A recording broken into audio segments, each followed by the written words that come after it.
I'm here with Herzl Melmed on July 26th, 2019.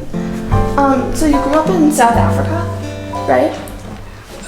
That's partly correct. I was actually born in South Africa, but grew up from about the age of 8. Schooling was in Rhodesia, now called Zimbabwe.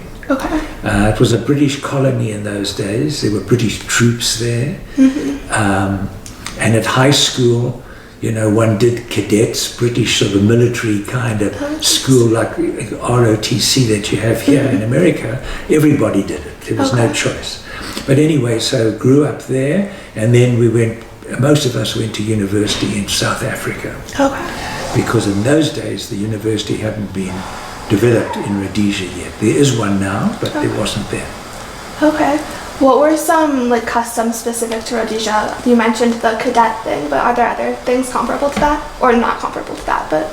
I'm sorry, to America? No, are there other customs specific to Rhodesia or South Africa? Customs? Yeah. You know, look, there's certainly the atmosphere was different. I didn't fully appreciate, because I left South Africa to go to Rhodesia when I was still pretty young. Maybe, as I say, about 8 years old, I don't remember, something like that, with a younger brother who was 7 and a younger sister who was 3. Okay. Did your whole family move? Yes. Okay. You know, my parents, both my parents had no financial backing. Both of them had lost parents very early in their youth.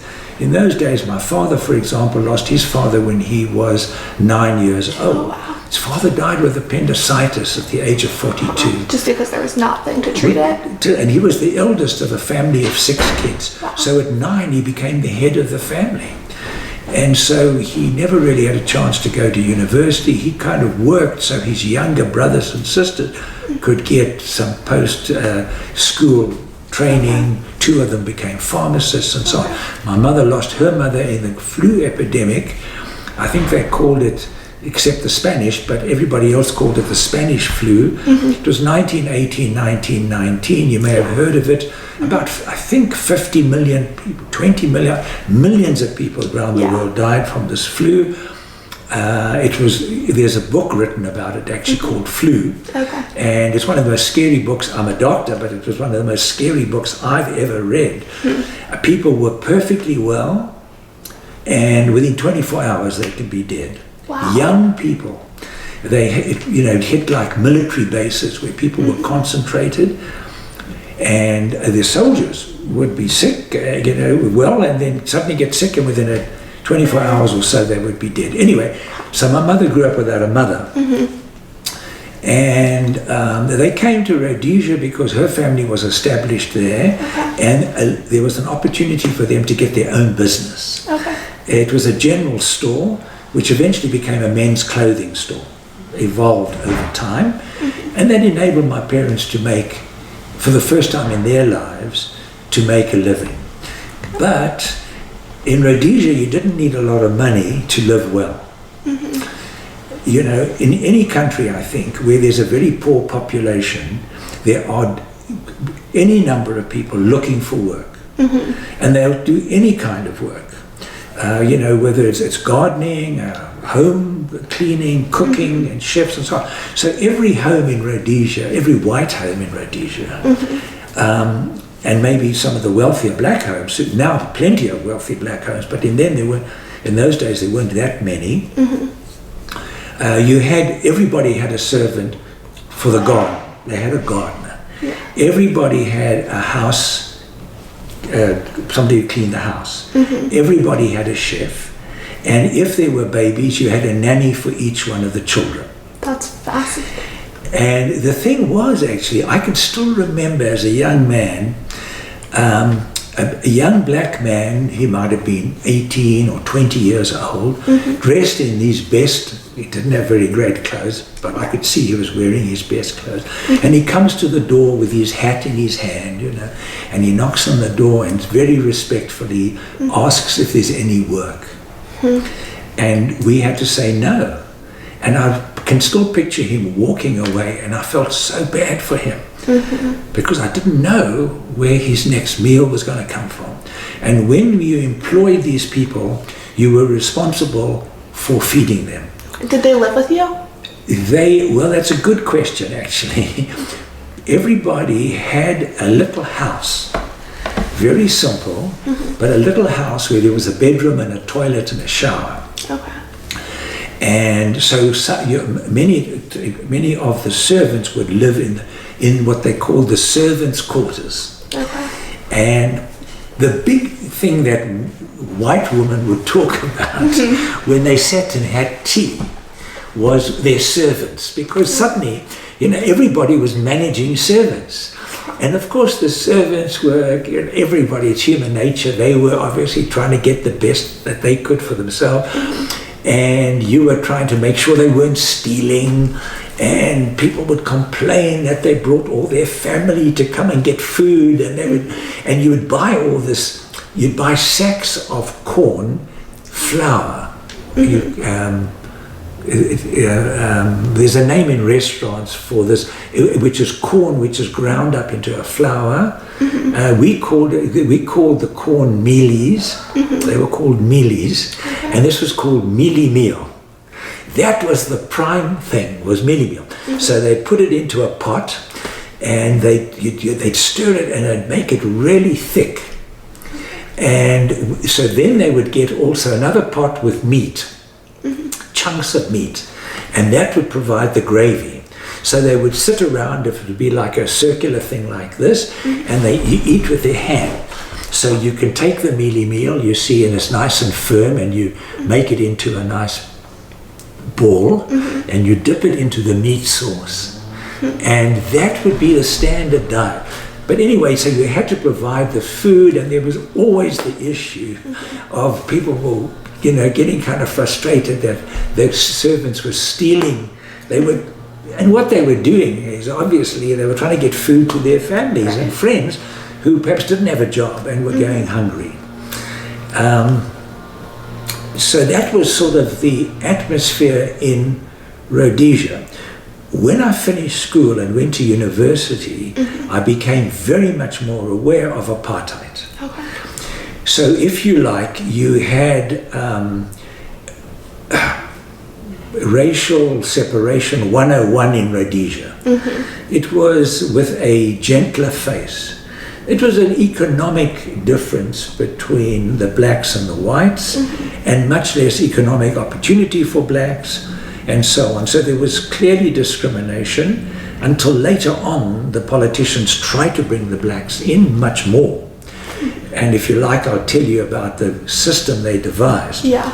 But when you came to South Africa, when I came to South Africa in 1955, to start university, the nationalists, as they were called, the Nats, the nationalist government, had come into power in 1948. So right after World War II. That's correct. That was after World War II. During World War II, the South African leader, especially Jan Smuts, was one of the people who started the United Nations. He was a very respected, sort of interesting, because in the late 40s, around the Second World War, you had Jan Smuts. Just occurs to me now, he was regarded as an international leader and greatly respected. The next time South Africa had a leader who had that kind of gravitas and that kind of respect was Nelson Mandela. That was the next time it was a black leader of South Africa. Wow. And he had we all loved him, I must say. We were just amazed at his ability to move on without having a racial war and everything else. Yeah. But anyway, so there was a difference, a big difference in South Africa. And as students, we used to drive down to university. It was 1,500 miles, and it was 3 days of driving and 2 nights. Because we would drive about 500 miles a day. We had a little French car, a Fiat, a Renault Gordini. It was a little car. And so 500 miles in one day was quite a lot. Yeah. And we would cross the Limpopo River. That was the northern border of South Africa, still is, to Rhodesia, Zimbabwe now. And I can just tell you that there was a difference. I always felt the difference. When I came out of South Africa and I crossed the border at the Limpopo, there was sort of like, I felt more relaxed. In my later years at university, I took a very active role in student leadership at the university and was very much in the front line of the student struggle against apartheid. Okay, what kind of things did you guys do? Well, Cape Town, firstly, there were two major universities in South Africa, the Witwatersrand, which means Afrikaans, I thought, was quite easy to learn if you speak English. Did you speak Afrikaans? I learned Afrikaans at school. Okay. I had the choice of French or Afrikaans. English, everybody learned. Right. But in Rhodesia, you had the choice. And I knew I was going to study in South Africa, so I learned Afrikaans. Okay. And I could sort of speak it in those days. But, you know, I found it quite easy to learn it because I thought it was similar to English. Wit is white. Waters, W-A-T-E-R-S, waters. Oh, that makes sense. And rand means a ridge. Okay. And anyway, it was sort of, the elevation of Johannesburg is like 6,000 feet, sort of similar to Denver. Yeah. And so it was sort of higher and similar kind of climate in some ways, but no snow. Okay. In any event, Cape Town was one of the big universities, and so Cape Town, Johannesburg, Witwatersrand University, and there were smaller universities, but those were the two major universities, and the students there all struggled to get equality. What the government did actually was, they took apartheid, their concept of apartheid was separate but equal. Okay. Well, it was all very nice to say separate but equal, but it was separate and not all that equal. It was just not the same education and so on. Cape Town, however, had a mixed student population. I don't quite know why they didn't enforce it, but we had Indian students. The Indians that come to South Africa to work on the sugarcane fields and in the Natal, in the tropical areas where they grow sugarcane, and they brought lots of Indian workers into South Africa. Well, they became, and they are now, a very significant population. Smart, they work hard, they were economically successful, but they were brown colored. So you've got Indian universities, you had colored universities. Colored in South Africa were people of mixed race. Oh. They had white and black parents. Is that usually the product of a servant? Sorry? What was the product of the mix? Was the product of a mixed race child usually like they're a servant and someone else, or is it just like the marriage of a white person and a black person? Yeah, well, they couldn't get married. Okay. They never got married. It was against the law. It was against the law to have sex with somebody from a different race. It was actually the Immorality Act. Can you believe that? It wasn't immoral to have sex. It was just immoral to have sex with certain people. And so it was called the Immorality Act. And if they caught you, I mean, like, you know, let's say if somebody, a white family had a black nanny who maybe was babysitting. Right. And at the end of the evening, they wanted to take the nanny back to her black areas where the blacks lived. You got it tricky. You have a white and a black in a car on their own, a man and a woman. Police could stop you and ask all sorts of questions. But what happened is clearly, you know, when the whites settled down and there were, you know, they had black servants. Even American presidents actually had children through their slaves, right. You know. And so human nature being what it is, that's what happened. Right. People had sex willingly or maybe even unwillingly. And they were called coloreds. And they were mulatto, I don't know, they have different names for people of mixed race. So lighter skin, brown skin. And then among the blacks, there also were obviously different big tribes, major tribes of blacks. So the government sort of has separate universities for each group. Okay. Cape Town was mixed. When I was head student of the university, they had what they called the Students' Representative Council. And I was on the council and then eventually elected, subsequently became the head student, the student council.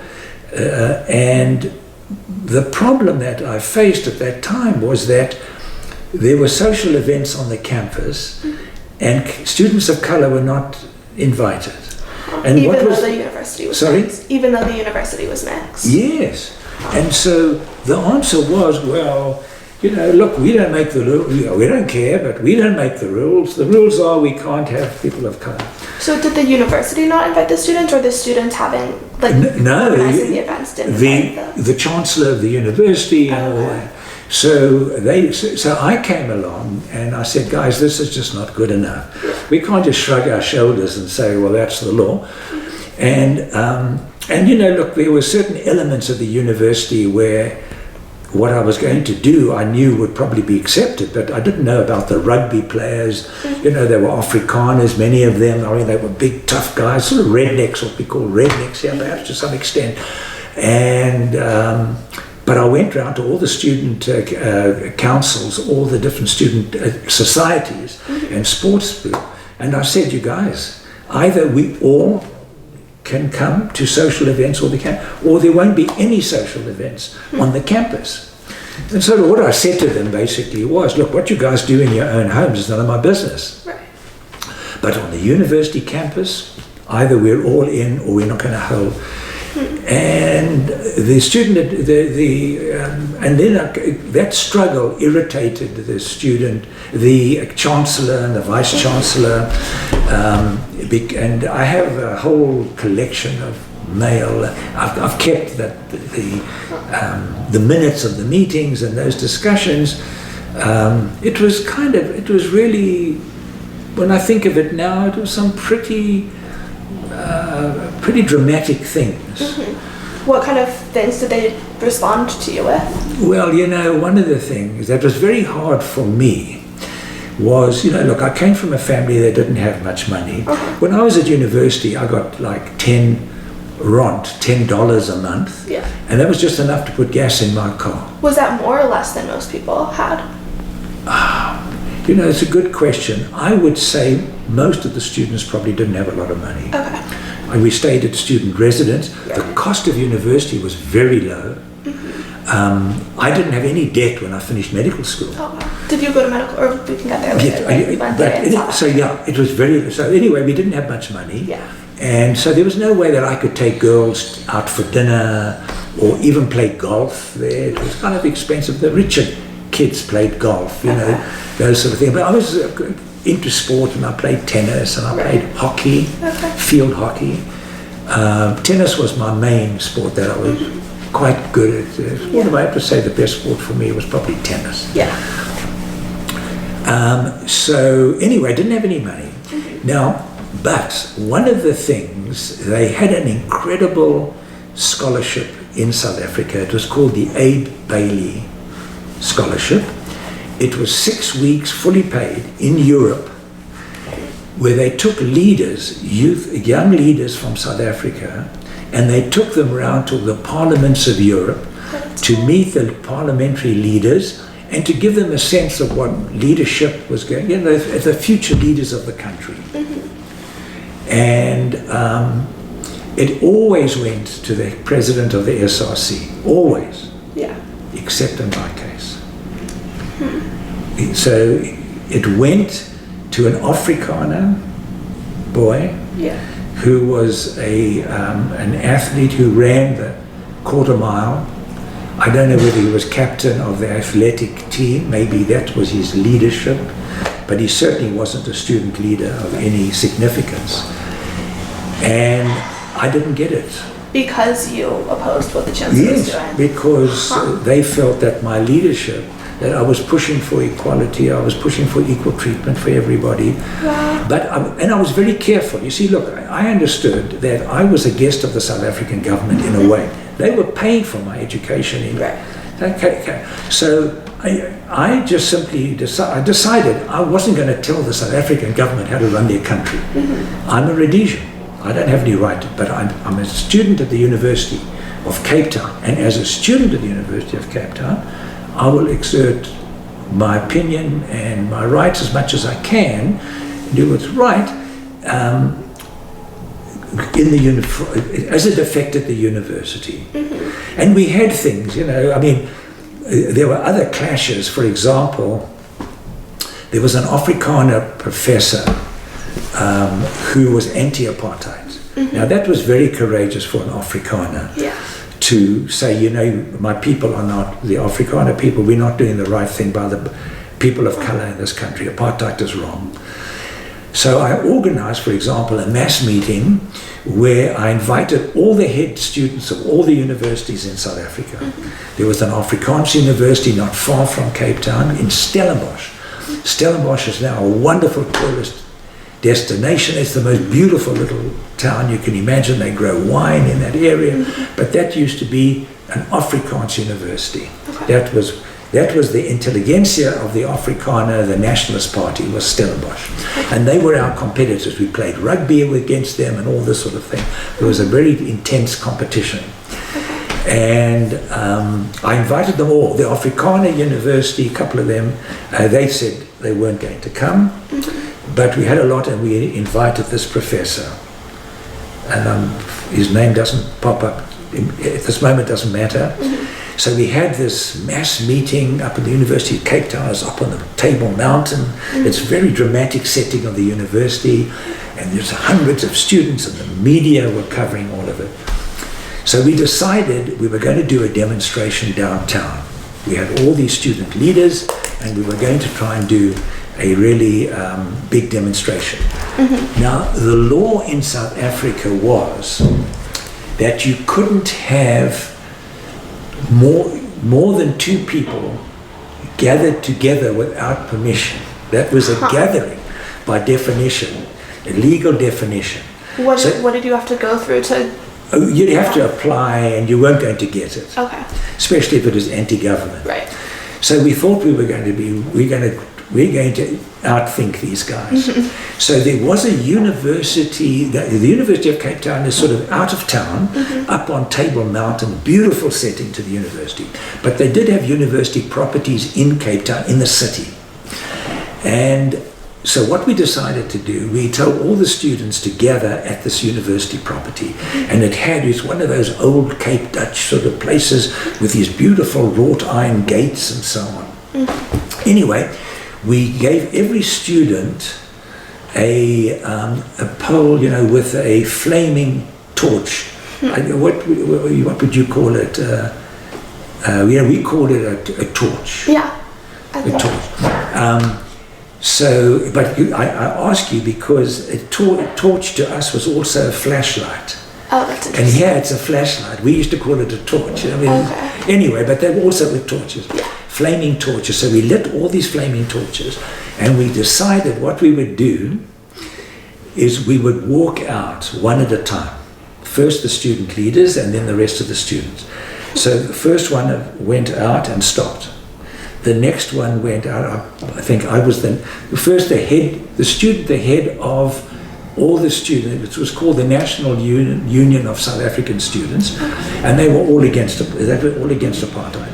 So the leader went first. I was the guest student leader, so I went next. I walked 10 yards past, so by definition we were not a gathering. And then the next one came out. I think it could have been 2 or 3 of us. The police immediately saw what we were doing. I mean, they were mingling with us. They're so-called secret police, plain clothes. I could see we were talking, and then some guy sticks his head into the circle. I mean, didn't pretend that he wasn't listening. And we didn't, I felt we didn't have anything, we weren't saying anything that actually we needed to keep a secret. You can hear what we're doing.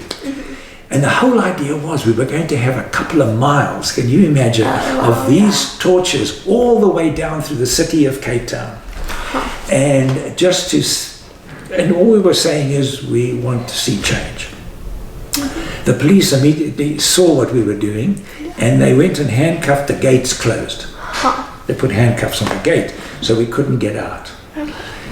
And I remember I had this huge 6-foot-something Afrikaner policeman looking at me with such disgust. I thought, oh my God, if he takes one swipe, he'll knock my head right off. And I think he was dying to knock my head off. And so we were stuck like that for a while, maybe half an hour. We saw we really weren't going to get anywhere, so I said to them, we'll go back. I opened the gate, they let us back in. And I said to the students, I said, look, we've made our point. The press have been all over. They've seen everything that's happened. The whole idea was to come here and let everybody know how we felt about things. Please go home and don't start any trouble. I personally didn't want, I saw no point in people throwing stones at the police or fighting with the police. They were going to get killed. The police, I mean, if they took you into custody, God help you. But they didn't. They didn't take, there were a small group of communists. They were very left students. And they didn't listen to me. They got arrested. And one of them eventually, he was in prison. And when they finished working over him, he left the country and never came back. And I don't know if he was the same person again. I mean, they can put you through an awful lot. So the police were authorized to do pretty much whatever they wanted to, but they chose to just... Yeah, well, you see, it was, what was so interesting with the apartheid story was that they felt everything had to be legal. Now, if there wasn't a law, they would then work to pass a law to make what they were going to do legal. It was sort of interesting. They didn't do a lot of illegal stuff. There were instances where they would arrest a black leader. There were, and the black leader might not survive, but they would say, well, he froze to death and we didn't realize it was in the back of the truck, we didn't realize how cold it was. And but there'd be a political storm.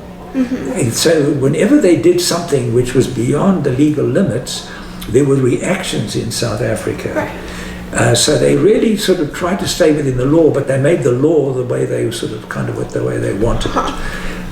I was amazed. They never ever threatened to kick me out, and there were South Africans, Jewish South Africans. There were a lot of Jews involved in fighting in these things. And I would say the Jews were like 2% of the population, and I would say at least 50% of the white opposition to the South African government. Certainly the student leaders in Cape Town, a lot of them were Jewish. A lot of them were Jewish. Most of them were Jewish, actually. So it was sort of interesting. I think they saw, like with that demonstration, there they were, they heard what I said. And I was not advocating violence. I didn't think that violence was going to get anybody anywhere. And that it was just a moral struggle. We had to, like Gandhi, who came from South Africa. There was a morality to your struggle. Once you start killing people to advance your struggle, you lose some of the high ground. And in the end, I don't know whether that really... certainly it wasn't the way that I was interested in doing as a student leader at the time. But those were the sort of things that we did to struggle against apartheid. Okay, so I'm curious, obviously the government and stuff was advocating for apartheid and against integration and stuff like that. So what drove you to lead this? Oh, to lead it? Yeah. It just felt right, Look, I grew up in a very Zionist home. My focus was on Israel and the Jewish people also. That was my passion. When I was 14 or 15, I started a Zionist youth movement with a friend in Bulawayo, the second city of Rhodesia. What was the Jewish population there? The Jewish population of Rhodesia was about, 20,000. Yeah, 20,000 Jews. There were like 250,000 whites. So 20,000 Jews. There was a big Jewish population in Salisbury, the main city, which came from Rhodes, and had come from some of the Greek areas. It was a Sephardic Jewish community, a fantastic Sephardic Jewish community, committed to Judaism and committed to Israel, the concept of Israel. And I was very much aware, growing up under the South African influence and even black-white in Rhodesia, you were very much aware of what group you belonged to. So that in South Africa, for example, you would know that you are white.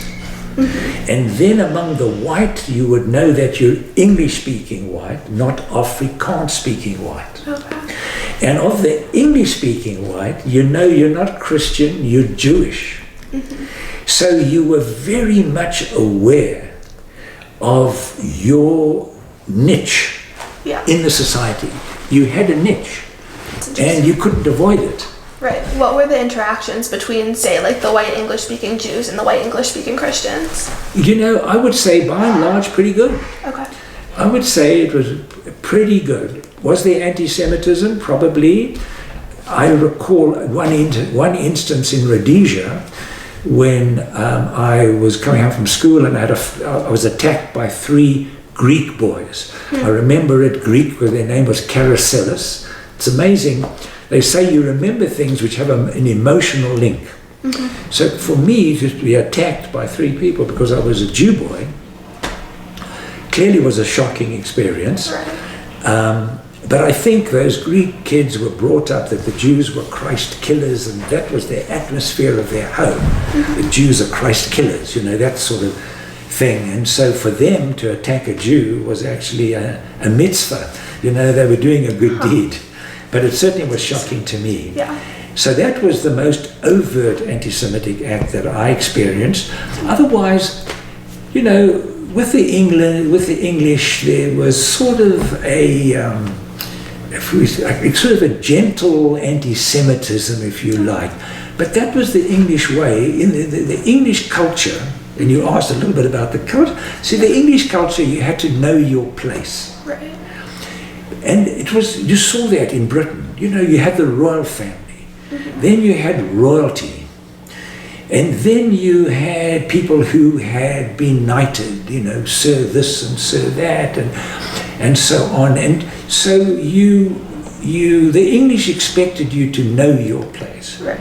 So if you were, let's say, a shop attendant in a shop, working in a shop, and somebody came in, you would give them due respect, as was befitting you and them in their social status. You know what I mean? And you still see that. Obviously, it's still within Britain, although in the modern world it's broken down a tremendous amount. And in fact, the one person I was watching TV last night on the story of Queen Elizabeth, who's now reigned the long. Did you see it last night? No. She's a remarkable woman. But the story, as getting towards the more recent times, was when Nelson Mandela comes to London, and he was the only one who called her Elizabeth. That's funny. He didn't go for the British stuff, and he called her Elizabeth, and that was it was ma'am, right? Or Your Majesty, or ma'am.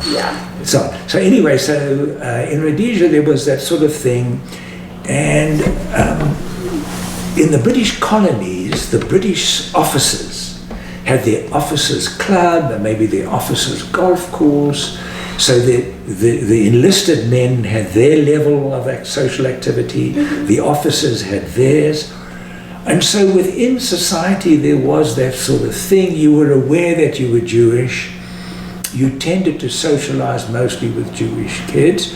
Although when it came to romance in the teenage years, we all had non-Jewish girlfriends. You had to behave yourself so much more with the Jewish girls. Really. The non-Jewish girls were much more relaxed, and somehow you could get away with stuff you couldn't get away with the Jewish girls. That's funny. It was like my father told a story working in his men's clothing shop, and occasionally somebody would make a remark, that you're trying to Jew me down, you know, this sort of thing. He didn't take kindly. My dad was a fighter. He had to be a fighter. And so this one guy comes in and makes some Jew boy remark.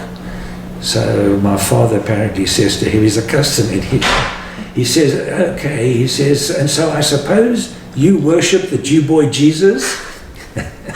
You know. Look, so there were those kind of incidents where maybe those people who had anti-Semitic feelings were not smart enough to keep it to themselves, and they would blurt out an anti-Semitic statement. But by and large, I would say the threat, the thing that united the white populations were the threat of the blacks. In South Africa, they had a name for it. In Afrikaans, they called it the Swart Gevaar, the black danger. Because they were so outnumbered by the blacks. The problem was that if you didn't, in their eyes, separate the blacks from the whites, the blacks are going to just take over. And this will be a third world country. And it's kind of becoming true like that in South Africa today. Unfortunately, the black leadership after Mandela has been very disappointing. Yeah. They've just robbed the country blind, and the country struggling. Although it has created a black middle class. And when I went back to South Africa recently, a few years ago, I loved to see the black middle class, and they've grown up. They don't know apartheid.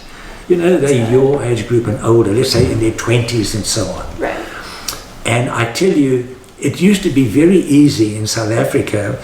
You could listen to a South African accent and you knew it was a white person speaking.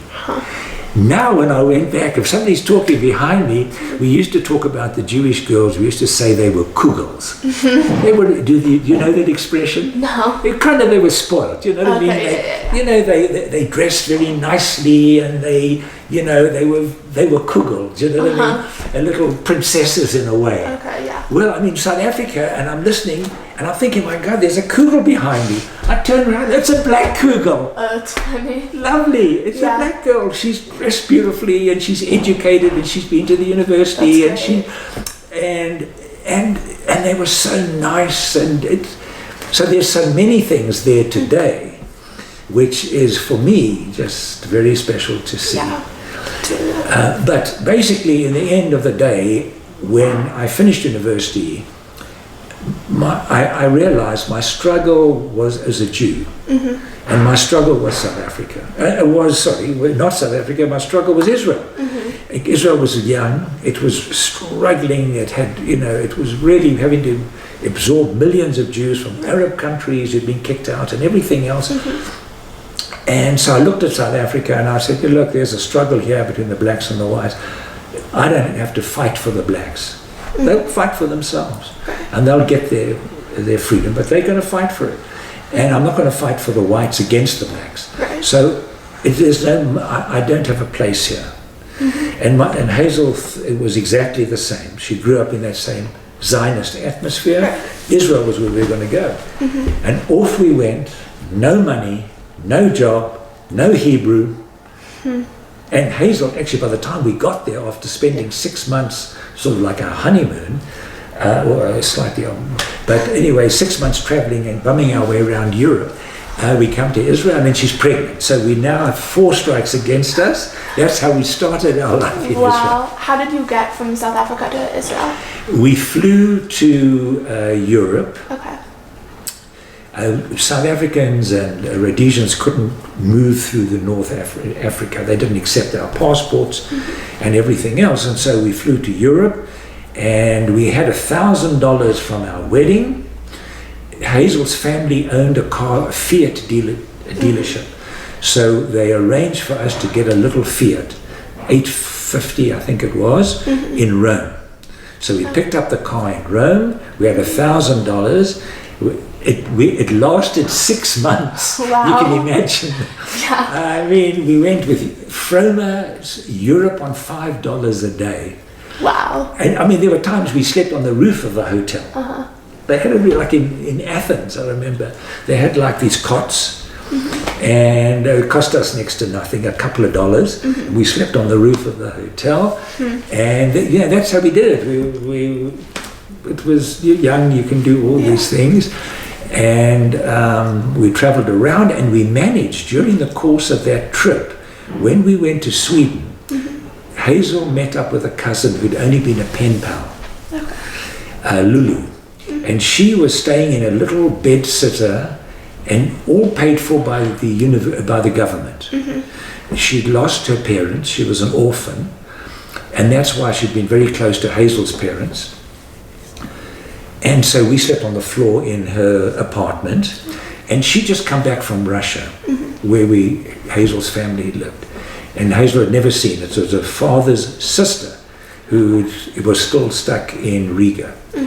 And cut a long story short, we were able to arrange a 10-day trip, again, with very little expense, into Russia. We met Herzl's family, we met her cousins. It was the 3 most intense days of my life. They didn't leave us for 1 second from the moment we opened our eyes to the moment we went to bed.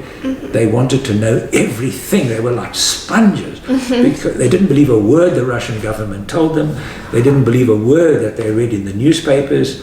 And they wanted to know all about us and Israel and everything else. I'd smuggled a couple of Jewish books in that you weren't allowed to take. And they, within a few years, managed to get out. They now live in Israel and have done very nicely there, very happy in Israel. And we managed to, I think, really inspired them and maybe showed them what could be done. You know. Wow, that's amazing. So that was beautiful. That was one of the things we did. And then we got to Israel, as I say. By then, Herzl was pregnant, and we had to start making a life in a very tough situation. So what year was that? This was it was right at the end of 65, December. We crossed over by ferry, stormy seas, it was winter, very hard. So Ari was born in July of 66, and the 6-Day War was in June of 67. So he was 11 months old. The things looked very bad for Israel in those days. Herzl and the war broke out, and Herzl and Ari spent the night in the air raid shelter at the hospital. I was part of the medical team, expecting casualties, which we didn't get. The casualty never got to. We were like a secondary team, ready anesthesia team. There were 3 of us. I trained in anesthesia, so there were 3 of us, so we could work right round the clock. And they had these kind of teams already. They had dug thousands of graves in Israel. Israel was surrounded. The first night of the war, you could hear the explosions and stuff going on around, and so on, and nobody knew what was going to happen. So was there anticipation for the war? There was, sorry? Was there anticipation for the war that you were able to prepare? Yes. See, what happened was that Nasser, who was the head of Egypt in those days, had got Syria and Egypt and Jordan all mobilized that they were going to now conquer Israel.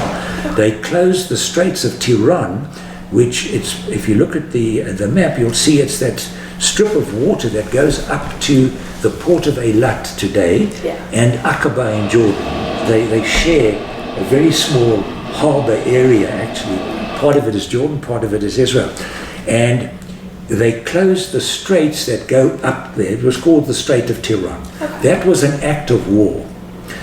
The American government at the time said, no, don't attack, don't start anything, we'll mobilize the international community, force them to open it up.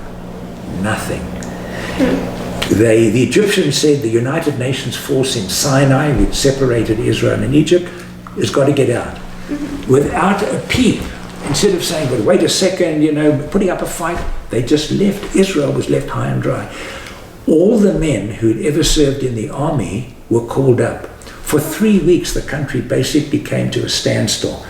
Everybody was on the front line somewhere. Men like me who were still, we were kind of temporary residents, because you lived for 3 years as a temporary resident. Then you became a citizen, then you were liable for the army. So because I was training in medicine and had trained in medicine and really trained in anesthesia already and so on, so people like me became part of the support teams there for casualties and everything else that we were going to, obviously we're going to have. And then you know the story that Israel eventually did not listen. The Americans said, don't be the first ones to strike. The problem was Israel was so tiny. If Israel waited for the Egyptians and Syrians to strike, it would have been thousands of Israeli casualties. So I don't know what the American government was thinking. Look, the Americans and Israel have a wonderful relationship today, but I can tell you there were times when that relationship wasn't that great. Do you know who the president was at that time? Nixon. Okay. No, sorry, Nixon was the Yom Kippur War. Was it Kennedy? You know, I should know. It's okay. I know it was Kissinger and Nixon with Yom Kippur, because that was a big deal. There Israel got a terrible blow from the Egyptians, and Kissinger was quite happy to see the Israelis bleed. An ex-Jew. He was happy to, because then he thought they'll be more mobile, more flexible to Americans' demands.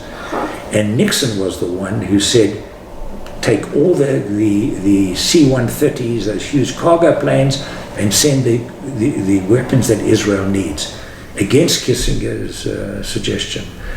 Anyway, for this crowd, what happened, I think it was Kennedy, because after the Six-Day War, and maybe that Israel had shown how they can fight, all of a sudden, I think American leadership and certainly the administration thought, wow, this country could be an ally of ours, because they defeated all the Russian equipment. So in a way, Israel was a test ground, and still is, for American military equipment against the Russians, in particular the Russians. And that's what happened. Kennedy then gave Israel a missile, an anti-aircraft missile, and that was the first sophisticated equipment I think that America ever gave Israel. But that came after the Six-Day War. In any event, luckily things went the way they did. We didn't. I don't think we even knew, what we were getting into, quite frankly. Yeah. We got a telegram and 2 tickets from South Africa. There were 3 tickets from South Africa from Herzl's family, and her mother famously said, "You can help Israel best by getting out of the way." And that might have had some truth to it. I don't know. But for them it had to be horrific, watching the news and knowing that there we are right in the middle. But everything worked out fine, and other than Ari and Herzl coming out of the air raid shelter the next morning, and he was bitten by mosquitoes in every centimeter of his body. It was all mosquitoes. So he fed the mosquitoes that night. That was the only casualty that we had. That's good. Lucky. So did you practice medicine in Israel? Yes. So essentially I did my obstetrics and gynae training at Tel Hashomer Hospital, the biggest government hospital, and then realized that I was going to get my specialty certificate in Israel according to Israeli standards. And that was basically a 5-year program, which included doing some anesthesia, which was helpful. I was always pleased I'd done that. And I wasn't satisfied with that, because I trained in the British system in Cape Town, and I looked to me the top was to be a member of the Royal College of Obstetrics and Gynecology. There's a Royal College of Surgery, there's a Royal College of Medicine, these Royal Colleges, all very fancy sounding, but serious. And, because of the British Empire, you had doctors from all over the world, certainly lots of them coming from India and Australia and New Zealand. They all came to Britain to finish their training. And so I was able to arrange a 2-year program in England, in Oxford actually, which all sounded very nice. And after 2 years, I became a member of the Royal College. And then we went back to Israel after spending a year in Rhodesia to give my parents a chance to see their grandchildren. And so we spent a year there. It was lovely for them and the kids. And I also had to work to save money to be able to buy a car when I got back to Israel, because we had to sell our car in order to pay for airline tickets to go to England. So, and when I came back to Israel, I had the opportunity, I saw that there was a department in the town of Tzfat, which was looking for a head of department. And I was just full of ideas. I'd been working in Rhodesia with a very special professor and learned to do certain things like epidurals myself. So you didn't need anesthesia for that. The OB could give his own patients or her own patients an epidural.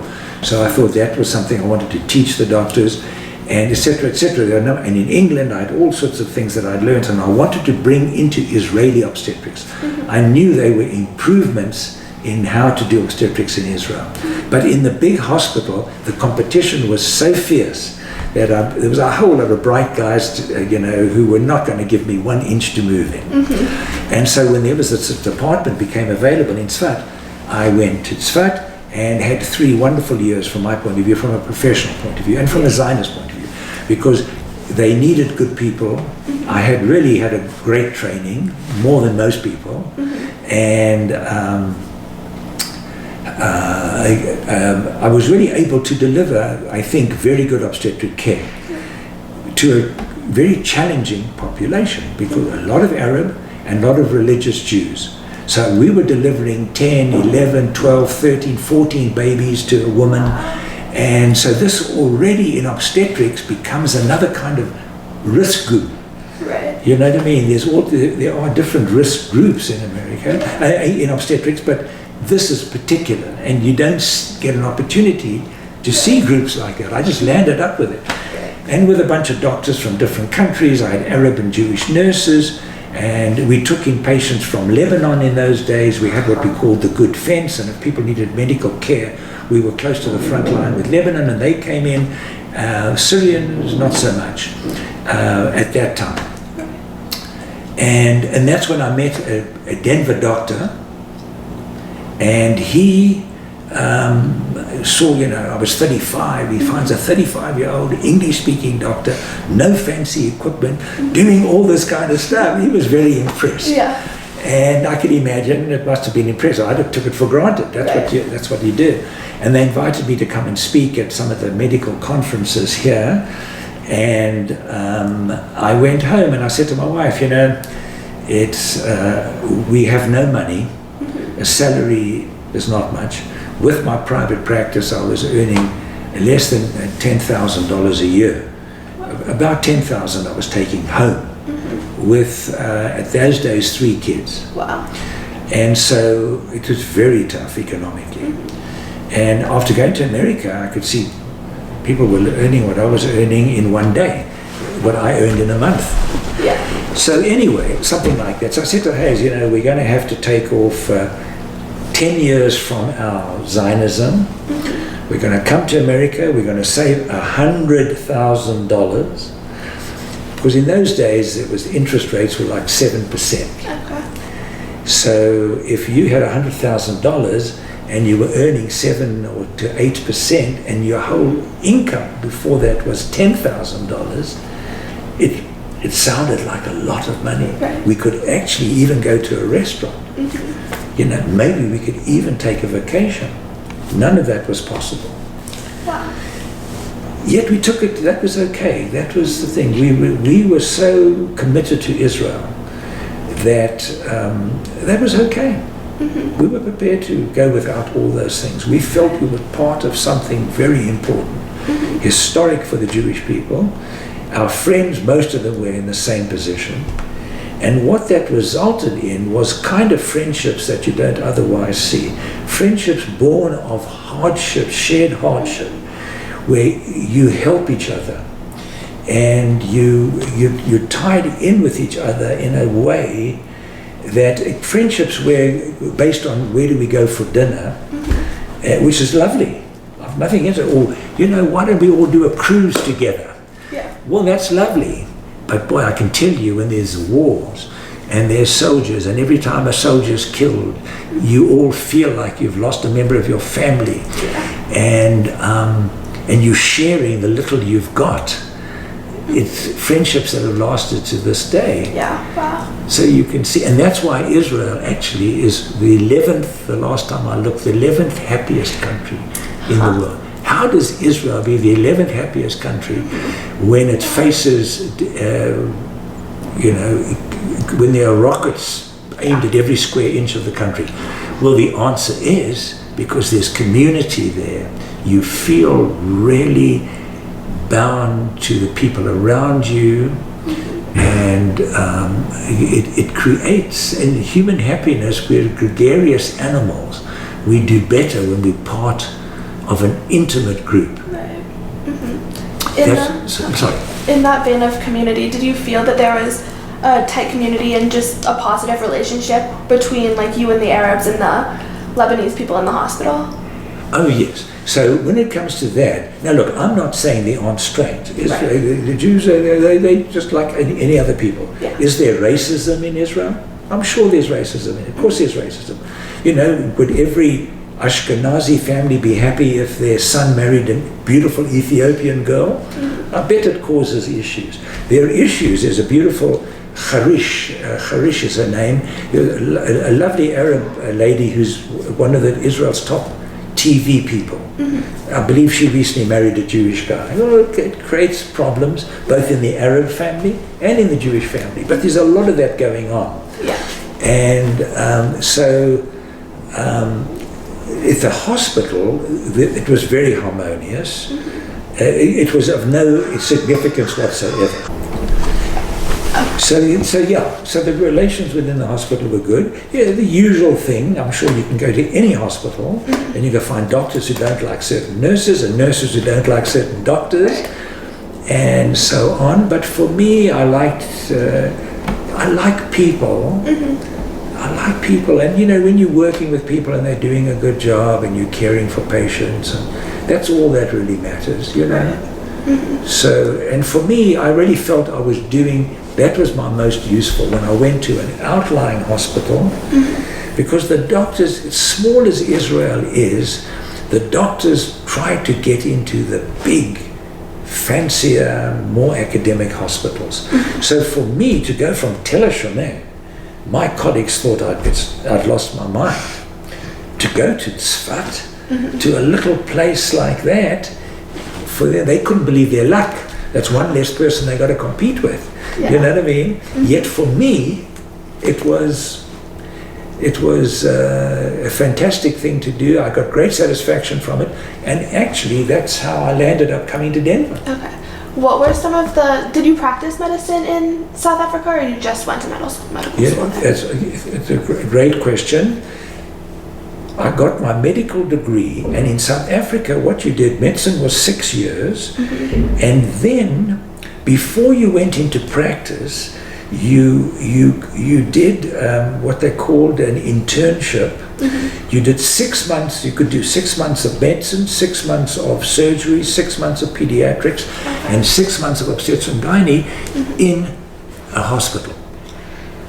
So if somebody was going to be a GP, they would do 6 years of medicine, then they would do 2 years if they really wanted to round out their education, because now they're not students so much in learning from books. That's now practical experience. So that if you're sitting in an office and a pregnant woman walks in, or a person with a surgical complaint or something, you're trained. You may not do it yourself, but you know what you're doing. And so I practiced just for 1 year in South Africa. I did 6 months in Rhodesia in a black hospital. Amazing experience there. Amazing, because when people come to hospitals in Africa like that, they come, like a woman might have been in labor for a couple of days, baby's long since died, they've sloughed the lining of the vagina, they've got the ureters, instead of, there's no bladder, there's ureters from the kidneys are just hanging there. You look inside and you just see the ureter. I mean, talk about major damage. Well, you don't see that in more kind of sophisticated societies. But there you saw that, and you saw also, I won't even gross you out with any more stories like that, but you saw, really, it was a terrific training there. And it gave one the opportunity to really see some really stuff that I've never ever seen anywhere else. So is the infrastructure totally different between like the black hospital in Rhodesia and other white hospitals in Rhodesia and in Europe, in England and in Israel? I would say the black hospital was just because of the volume of patients. We as young doctors were very well supervised. It wasn't like just, well, anything goes. Right. Do your best, and if you lose a patient, tough. Right. So, no, it was a phenomenal clinical experience. I would recommend to any young doctor is to go for a year and work in some of these hospitals. You're going to get great experience. In the white hospital in Bulawayo, it was private practice. Okay. The blacks got free medical care, but the whites, you had insurance. Okay. And then in Israel, again, you have this mixed population, but again, medical care was pretty sophisticated. It was first world standard medical care, and everybody got medical care. It didn't really matter. You were taken care of one way or the other. There wasn't. The American system leaves me very frustrated, and in so many ways that nobody in Israel went bankrupt because they got sick. Yeah. Arab or Jew. So I'm curious, based on your experience in all of these different healthcare systems, what do you think is effective, and what do you think the U.S. is lacking? That's a great question. In the socialist healthcare systems, England, Israel, there is a bit more. I think any doctor worth their salt does their best for their patient. But if I'm on till 5 o'clock in the evening, and I get a call from the emergency room at 5:45, and I'm thinking, oh my God, if I start with this patient, I'm not going to get away at 5 o'clock. And, Joe is coming on in 15 minutes. I'm going to leave this patient for him because he's just starting his thing. It's that sort of thing. And you say that in Israel as well, you did your shifts and you were inclined to, you do your shift, and occasionally if you really were involved with a patient or something, you might go a little bit beyond your time, but otherwise you were interested in, you'd done whatever it was, often day and night. You were pretty exhausted, and there's no question staying on. When I came to America, and I started working in private practice, and you've got a really incentive. All the work you're doing, you're getting rewarded for. It was sort of a different attitude. It was a different attitude. You were prepared to push yourself and to work harder. If in the American system, private care system. That's interesting. So jumping back a little bit to when you were in South Africa. So Israel, correct me if I'm wrong, I should know this, but Israel was established in 1948, right? Yes. What were you involved with Zionism and the establishment of Israel then, or you became involved in 65? In 1948, I would have been 11 years old. Oh, okay. My father was a great supporter of Menachem Begin. And Menachem Begin had led the underground to kick the British out of Palestine.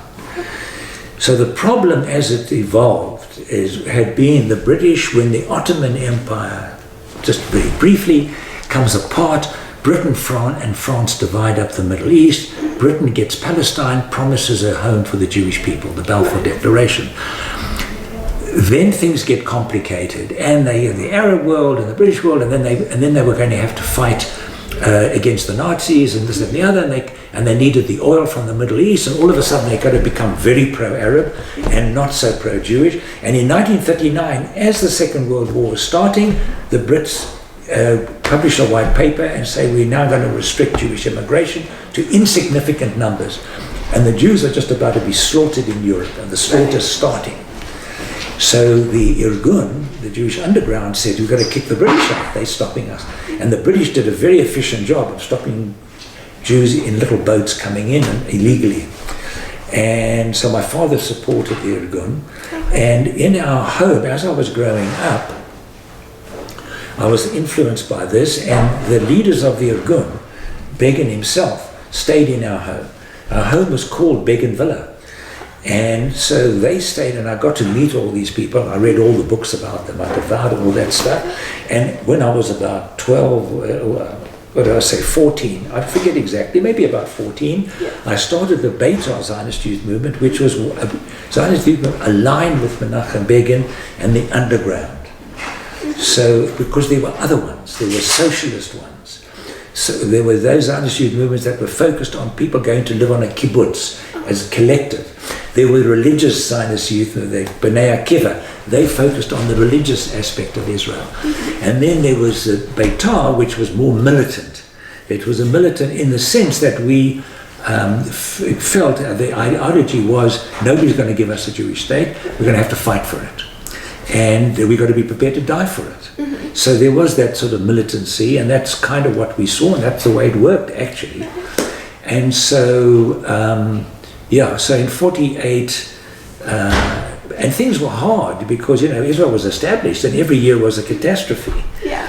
And there was a joke in South Africa that you would get, the Zionist leaders in South Africa would get a telegram from Israel, start worrying, letter to follow.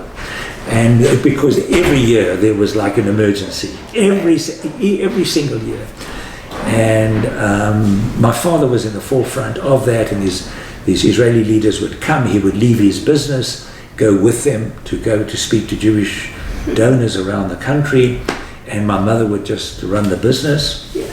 And my dad would be running around with these guys, and so on. So they lived with you, or they stayed with you, the Jewish leaders? Yes, we had quite a big house, and so Begin stayed with us with his wife Elisa, and Yaakov Meridor, one of his deputy, Chaim Landau, some of the real kind of famous leaders of the underground at some point came through. The South African Jews have always been very Zionistic. Yeah. It could be because, as I say, the precarious situation of whites in Africa, which differs from the Jews in America, where the Americans first happened to be Jewish as well. But in South Africa, you were much more aware of it. So very strong Zionistic. And so the leaders of the Irgun, for example, and others would come to South Africa to raise money. In fact, Ben Gurion and Golda Meir came to America. They came to America to raise money. The leaders of the Irgun may have come to America too, but South Africa was there. And even Mexico, the Jewish community in Mexico, I think, much more Zionistic. That's interesting. So what was it like? Were you aware of the people's stature who were coming to stay with you? What was it like interacting with them? I didn't have a lot of interaction with them. By the time I was 14 and started Beitar, I have a picture at home where I'm taking a parade of about 20 of us kids, teenagers, who were in Beitar, and we had a very nice uniform, a blue shirt, a dark blue shirt with a light blue tie, and I had this military, sort of the belt, with a, I forget the name of it, this thing. It was kind of, and I'm taking this parade for Begin, and Begin shakes my hand, and I've got that photograph at home. So cool. He says, "My dear friend and Beitari, Menachem Begin." So it was a big, to me, he was my hero. I would say the biggest hero in my eyes that I ever met, the person who was the biggest hero from that point of view, public hero. There are a lot of simple people that I regard as heroes, but they're not acknowledged as such, people heroes for all sorts of different reasons. But, at that stage when I was running the Beitar, and Begin came to Rhodesia. Okay, that's cool. I guess the last thing that I'm curious about, and then you're welcome to tell any other stories that you want, depending on time. You've got just a 5 minutes, I think. Cool. So I know a lot of some of the media and some people say that there are parallels between apartheid South Africa and Palestine and Israel. I'm curious what your thoughts on that are. You know, I think it's a clever political a blood libel. It's very clever because if you can paint your opponent with an emotive word, apartheid, racist, things like Nazi, easy. You don't have to discuss, you don't have to give anything else. You just say, Nazi, well, we hate Nazi. Apartheid, we hate apartheid. But when you look at things, you've got apartheid in the Arab countries. Absolutely closest to apartheid if you want. And in Israel, it's just the opposite. You see, apartheid was that you had to be separated. You couldn't have relationships with people. You couldn't socialize with them. You couldn't dance. You couldn't have in any way. You had to be totally separated. In Israel, you've got a mixture of people from 100 different countries. You have people of all colors, from white to black, Jews, all of them Jews. The Arab citizens of Israel have absolutely equal rights. A person of color in the South African parliament? Are you crazy?